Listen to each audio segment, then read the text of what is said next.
Tinggal. Bismillahirrahmanirrahim. Assalamualaikum warahmatullahi wabarakatuh. Sahabat sekalian yang berbahagia. Alhamdulillah pada kesempatan kali ini masih bisa membersamai sahabat semua. Dan tepat satu pekan kita berpuasa Ramadan. Semoga Allah menerima segala amal soleh, amal ibadah yang kita lakukan untuk meraih takwa di sisinya. Sahabat sekalian yang berbahagia, saya coba ingin membuat sebuah istilahnya gabungan lah ya, gabungan apa yang perlu digabung. Pertama, kita sama-sama mengenal bahwa Ramadan itu adalah bulan diturunkannya Al-Quran, dan ayat yang pertama turun dari Al-Quran itu adalah Iqra bismi rabbikal ladzi khalaq. Jadi sahro Ramadan alladzi unzila fihil Quran itu memang harusnya menjadikan kita ya insan atau pribadi yang gemar membaca, senang banget membaca.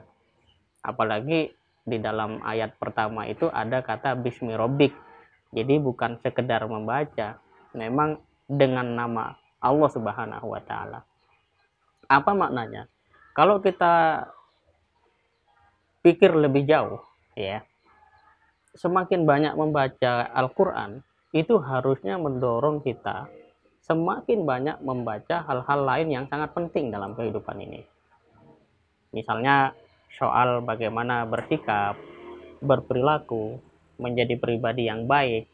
Dan memang Quran bicara soal itu. Misalnya laisal birra an tuwallu wujuhakum qibalal masyriqi wal maghrib, ya kan? Walakinnal birra man amana billahi wal yaumil akhir wal malaikati wal kitabi wan nabiyyin wa atal mala ala hubbihi dawil qurba wal yatama wal masakin, ya.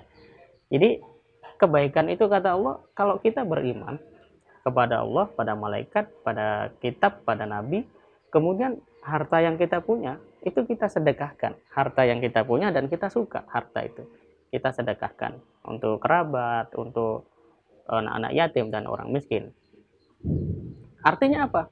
Kalau kita memang punya ketertarikan tinggi terhadap Al-Quran, itu semestinya kita itu menjadi orang yang semakin tertarik dalam dinamika dunia sosial, misalnya dinamika sosial kemasyarakatan yang secara fakta dan faktual itu selalu butuh ya kehadiran sosok-sosok yang memang memahami Quran.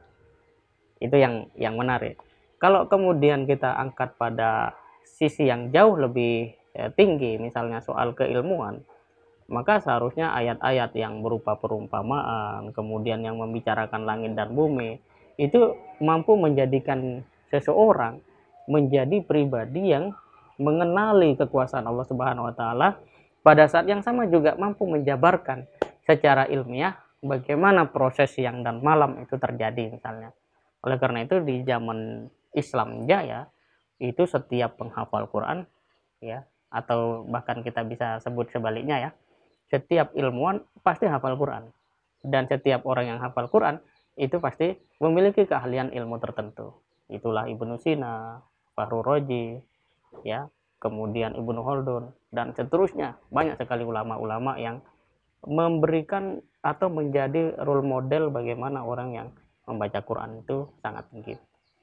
Poinnya apa? Poinnya berarti di bulan Ramadan ini harusnya aktivitas yang utama itu kita memang membaca Quran.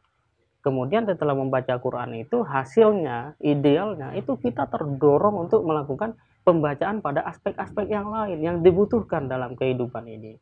Misalnya kenapa sekarang kalau kita dalam konteks peradaban dunia, umat Islam katakanlah belum bisa unggul dari sisi penataan kehidupan, kemudian keunggulan sains dan teknologi, bahkan soal kemampuan berdiri di kaki sendiri saja ini juga masih belum. Kita masih banyak impor dan cenderung kebijakan kalau ada masalah impor dan seterusnya. Kenapa? Ya karena bisa jadi interaksi kita dengan Quran selain juga tidak serius.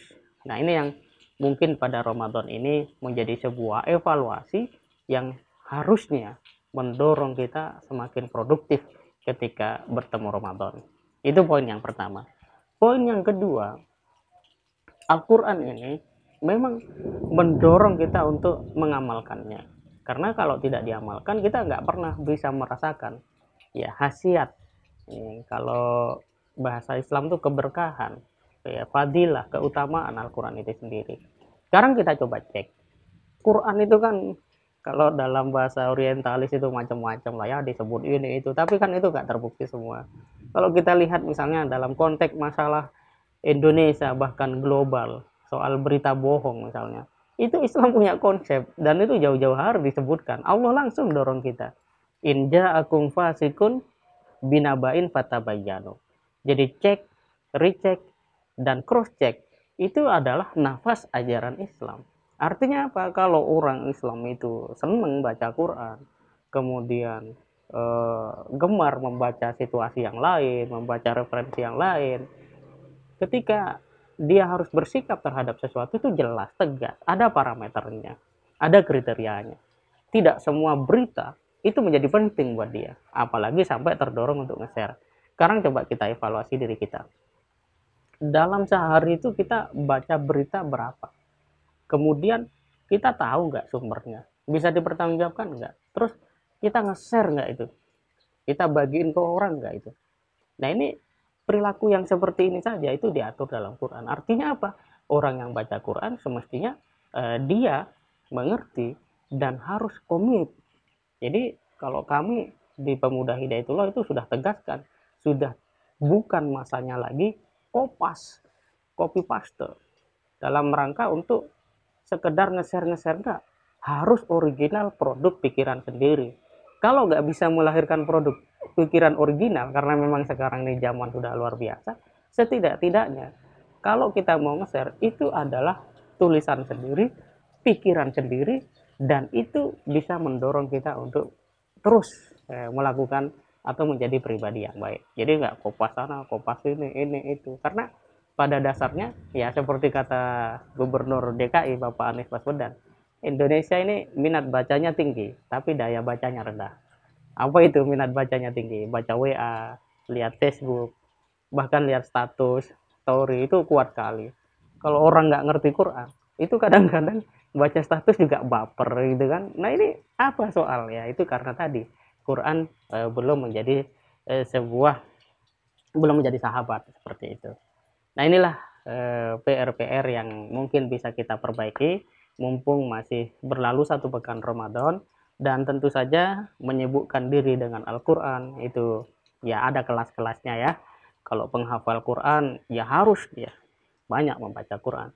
Tapi kalau tipologinya kita adalah orang yang suka merenungi, mentadaburi, ya lakukan itu sebanyak-banyaknya di bulan Ramadan. Ya, kalau ulama dahulu itu luar biasa. Bahkan sahabat Utsman bin Affan itu diriwayatkan bisa hatam Quran dalam satu rakaat sholat witir. Bayangkan, jadi ba'da isya start sholat witir, nah, menjelang subuh selesai. Satu rakaat itu, wah itu luar biasa ya. Imam Syafi'i 60 kali ya dalam bulan Ramadan. Tapi mereka ulama. Kita ya kalau kita nggak bisa sampai seperti itu, setidak-tidaknya tadabbur lah ada. Paling tidak baca tafsirnya dan seterusnya. Nah, apakah semua ini penting? Sangat penting sahabat kalian. Kenapa? Indonesia kalau ingin maju, itu umat Islamnya yang harus pertama maju. Kenapa? Karena umat Islam ini mayoritas. Kalau umat Islamnya maju, bersatu, progresif, selesai Indonesia ini. Tapi kenapa kemudian umat Islam masih belum bisa menjadi khairul ummah dalam konteks kenyataan misalnya? Ini adalah tantangan kita bersama. Dan inilah saatnya kita menjadikan Ramadan 1441 Hijrah ini sebagai momentum untuk menggali, kemudian menggerakkan energi kemajuan yang telah diwujudkan dan dibuktikan oleh generasi Islam terdahulu. Semoga bermanfaat. Assalamualaikum warahmatullahi wabarakatuh.